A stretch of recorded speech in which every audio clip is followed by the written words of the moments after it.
Tonight, when you go out in Vegas and you see a pretty girl at the bar, you can't go up to her and the opening move is like, here's my key, let's go fuck.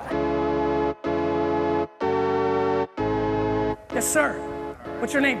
My name is Jeff. Thanks for taking my question. Sure, man. Kind of talking about what would you do for your mother, and then for your brother, and Yeah. then for a complete stranger. Yeah. 32. I started a company called Red Monkey Foods. We do gourmet seasonings and spices. So since I am a complete stranger, would you mind tweeting about it to your 900,000 friends? See, what I find interesting is, even though I just gave a really passionate talk, you went for the 19-year-old dude move. 32.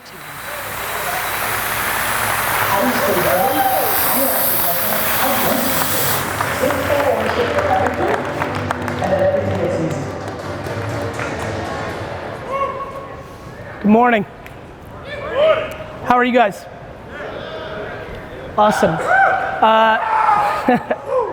Thank you so much for having me. I'm excited to be here. Actually, I have a funny intuition. Let's start with this. By show of hands, how many people here have no idea who the fuck I am? Raise your hand. That's what I thought. Hurts. So I've seen a bunch of your stuff on YouTube about documenting versus creating. Yes. You touched on that just a minute ago. But it always seems like you connected to personal pages or each individual person being a media person or their own document, their own person. What about brands? Can brands document? And what would that look like? Well, brands don't exist. There's the people running the brand. If here's Coca-Cola, that's some boring ass content. It's the CEO of Coca-Cola is interesting. The sales kid in the market of Coca-Cola is interesting. So I think of it like The Office or Sports Center, anchors, right? The people, like Office, the sitcom, right? Like the amount of, how many people here have more than 10 employees? Great. All these people have companies. In those 10 employees, you got some fucking characters that we'd love to put some camera on, And so to me, it's the humans make up the brand. The brand can't make content. Your jean jacket is a brand, but it can't talk. So it's the humans behind the brand. You can make it more about the office environment, less about the individual person if you want to go there. And you do that as a programmer, right? You give equal billing on the 12-minute video to the front desk person, to the CEO, to the person that cleans the carpets, to the customer. How you storytell is up to you. But absolutely, that's how people get into, brand always outpaces sales. This is a room full of people that understand sales. I understand sales, but the ultimate is brand when it comes to you. Cool. Thanks, man. You got it, brother. Hey Gary, I'm Russell. How are you? Good, Russ. Awesome. Quick shout out to D-Rock, probably the best cameraman out there. So Thank you. That's for Babin. Eat it, Babin. Yeah. So I actually have my own company, but I partnered with another company to work with them, and it's coming from somebody who you give all your content out, you give all your secrets out. Maybe you can kind of elaborate on that as far as why do I give away all my best advice for free? why should people work together? Because this is an industry where it's kind of like dog eat dog world. So why are you succeeding and giving all your secrets away at the same time? I mean, because doing the right thing is the right thing. Karma is practical. I heard somebody rant earlier, right? That was like, hey, when I win, I don't think it's coming out of you. The guy that closed, I couldn't know who was on stage, but I believe in that, right? Because I love the idea of 85 people here going and listening to me, winning. I didn't make anything for it, but it then becomes brand. If she goes out and listens, and then 2 years later, she's having dinner with a friend, and she's talking about what happened to her life, that friend might be the CEO of GE. I'm playing with the biggest brands in the world. I'm not trying to monetize my audience. I'm trying to just bring the most value in the world and let that lift all my other opportunities. So I think giving away your best secrets is the greatest strategy for 2 reasons. Karma is practical and leads to more business, but here's the secret, and it's even funnier. 99% of these people are not gonna do anything about it.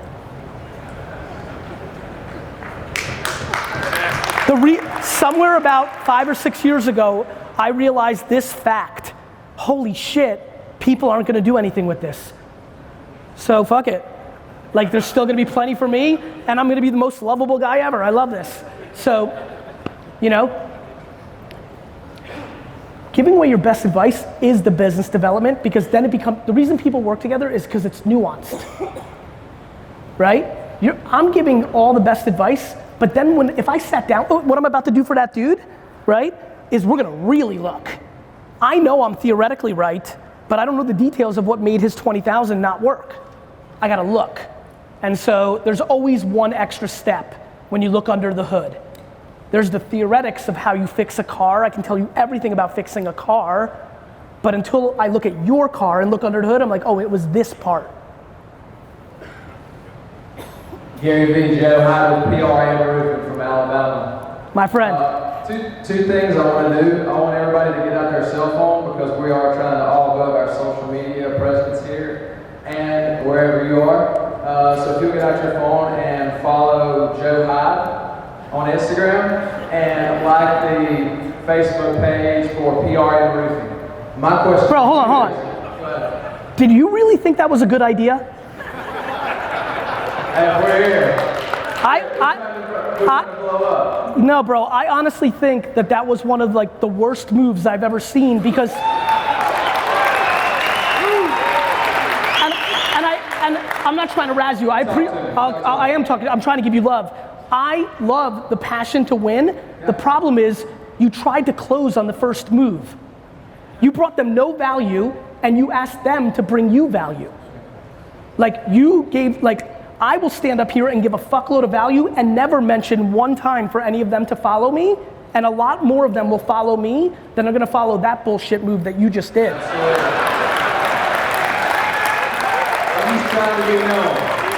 I get it, but this was back to the question that just happened, and this is why I want you to win. That move is always gonna lose.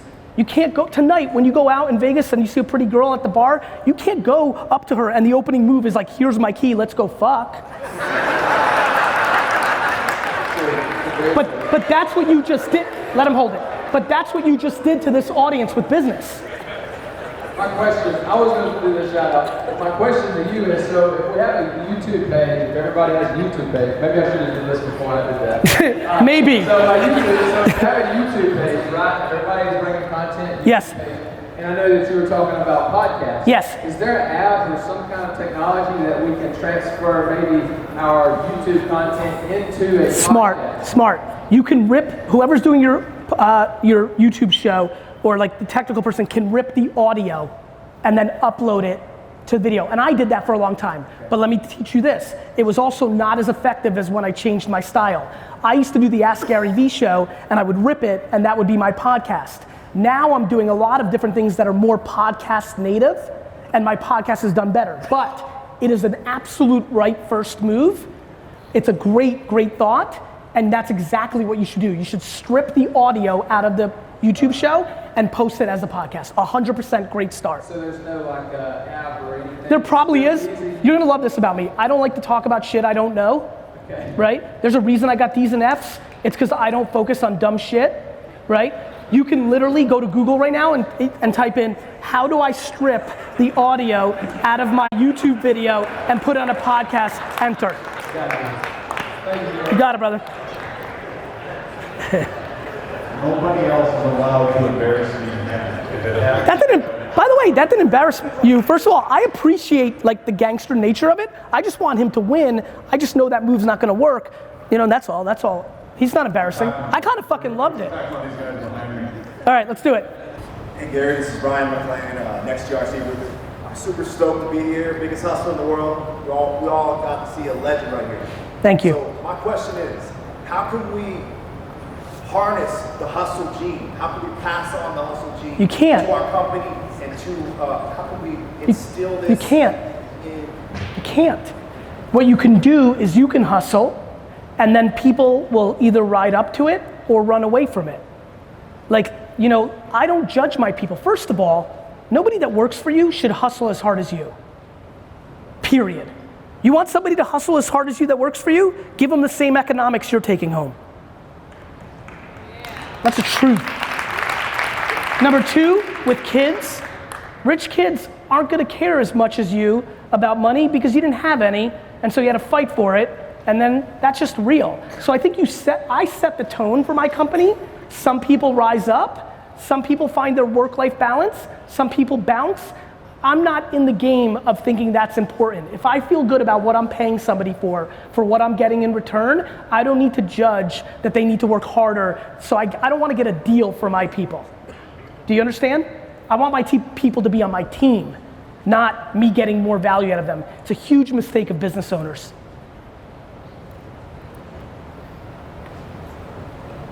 Joe Bremberg, Smart Group. Hey, Joe. Gary, obviously I speak for everybody in this room when I just say I fucking love listening to you talk. Thank you, brother. My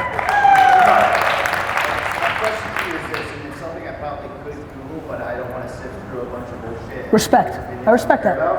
I value your opinion. Go ahead. You could say the number one rule or the top 5 rules or the 10 commandments of creating and developing content for social media ads, what would you do?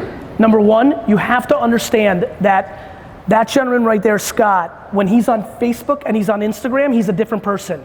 He uses Facebook for one thing, he uses LinkedIn for another thing, he uses Twitter for another thing. You have to understand the psychology of a person when they're consuming your content, because the context of that matters. Number two, never put out a piece of content ever that is in your best interest and not your audience's. The number one reason that 99% of you are losing is because you put out content that is completely predicated on this piece of content is gonna make me a sale.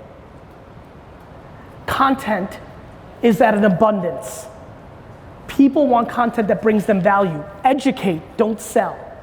So I put out content that's valuable, that's why people like it, then that leads to it. It's patience. The lack of patience with people's content. Understand the context of where you're putting out content, make the content about them. If you made you know who's gonna win in 3 years on Facebook in the storm business? The person who makes the video that everybody in town sees 24 hours before the storm that says, here's how you avoid having me and my competition come to you and have to fix your thing. Do this, do that, do this.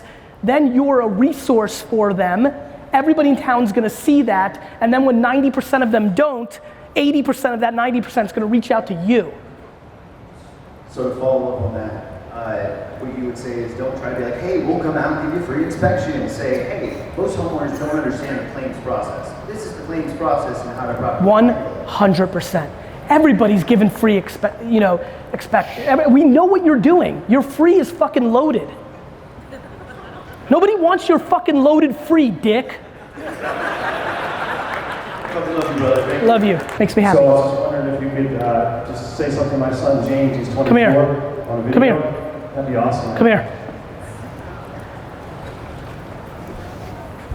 This is for my son James. Here, let me do a face. You want to call him or just video?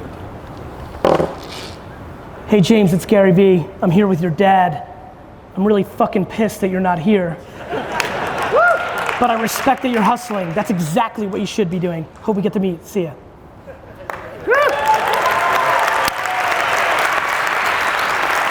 Thank you. 32.